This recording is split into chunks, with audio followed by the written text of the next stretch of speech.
Good morning. I want to talk to you today about issues that are very much on the minds of New Yorkers.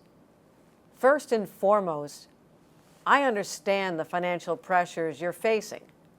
Over the last 5 years, New Yorkers have seen the price of groceries alone go up an average of 23%.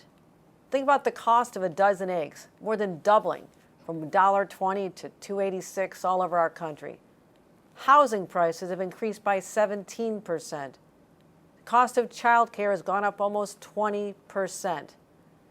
And the strain on working and middle-class families is just too much. That's why, since becoming your governor, one of my priorities has been to address affordability and keep and put more money back in your pockets. That's why I fought to raise the minimum wage and tie it to inflation, doubled tuition assistance, held the line on income taxes, and invested billions in affordable childcare.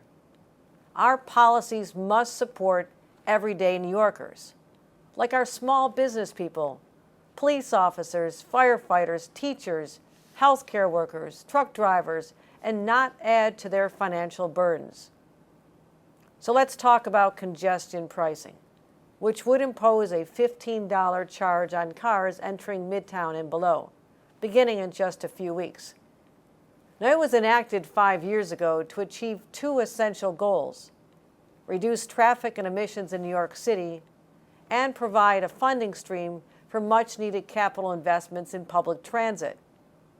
It was also enacted in a pre-pandemic period, where workers were in the office 5 days a week, crime was at record lows, and tourism was at record highs.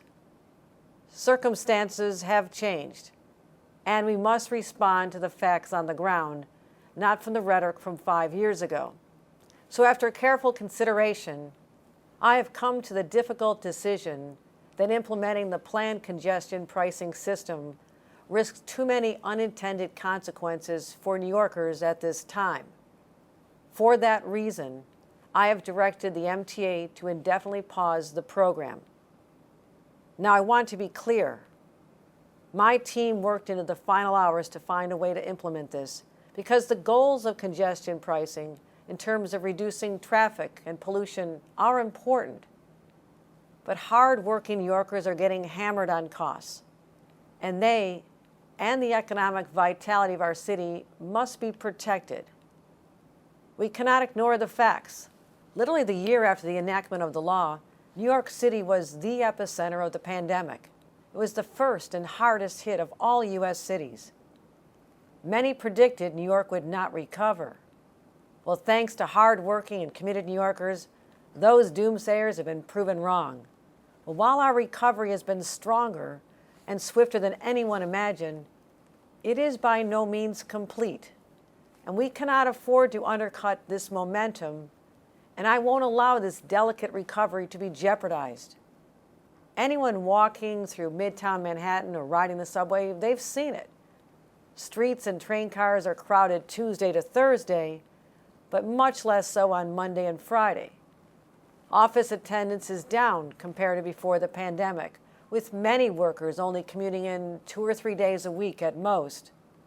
And Manhattan currently has a commercial vacancy rate of over 20%. This reduction in foot traffic has had an enormous ripple effect, with fewer people patronizing restaurants, delis, and dry cleaners. The idea behind congestion pricing is that it'll encourage many current drivers to shift to public transit. But there is a third possibility that now poses a greater threat than it did at the program's inception. Drivers can now choose to stay home altogether, telling employers they need to work fully remote again, or they might just change their patterns and skip the visits to the city on a Saturday with their family or going out to a theater or a restaurant. At a time when inflation is still cutting into New Yorkers' hard-earned wages, the concern is that many would do exactly that, or that one more added cost would make residents rethink living or working here altogether, hurting our recovery even more. Let's be real.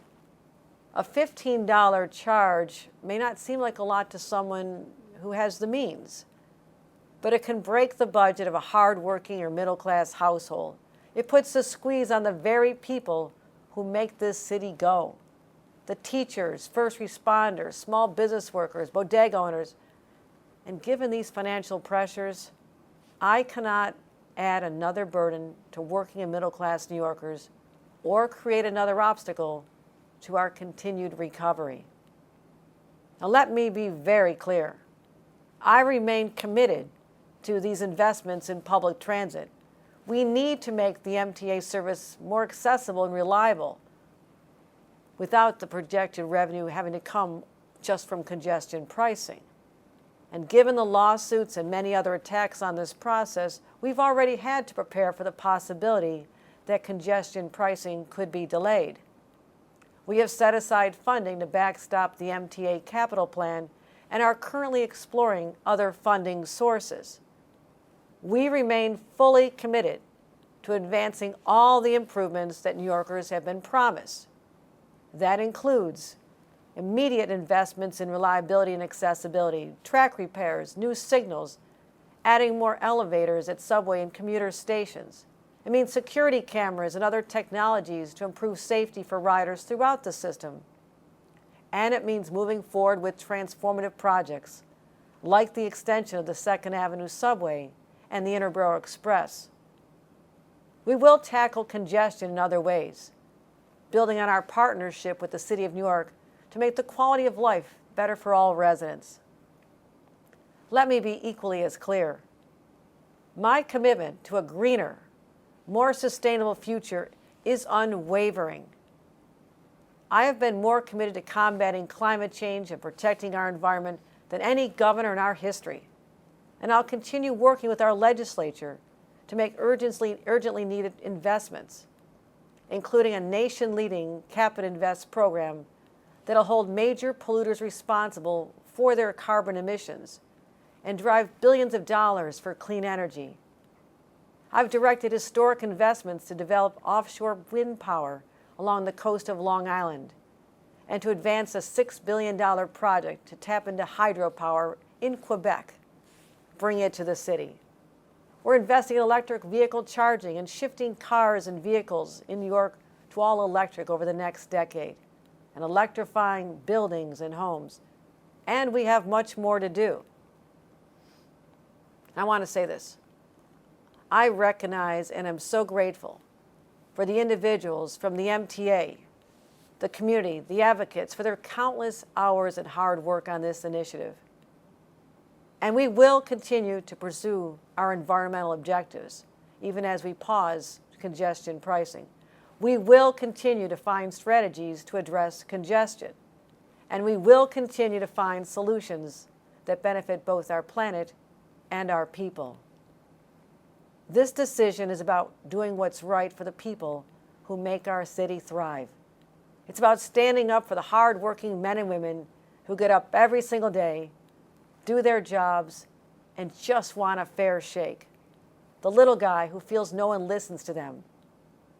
I'm here to say, we are listening. This decision is about you. And to those cynics who question my motivation, I approach every decision through one lens. What is best for New Yorkers? And we need to make sure our solutions work for everyone, especially those who are struggling to make ends meet. Finally, this is not a decision I make lightly. From the time I took office, I have been investing and in monitoring to help the state's recovery, and expected we'd be in a place to be able to implement congestion pricing on the proposed timetable.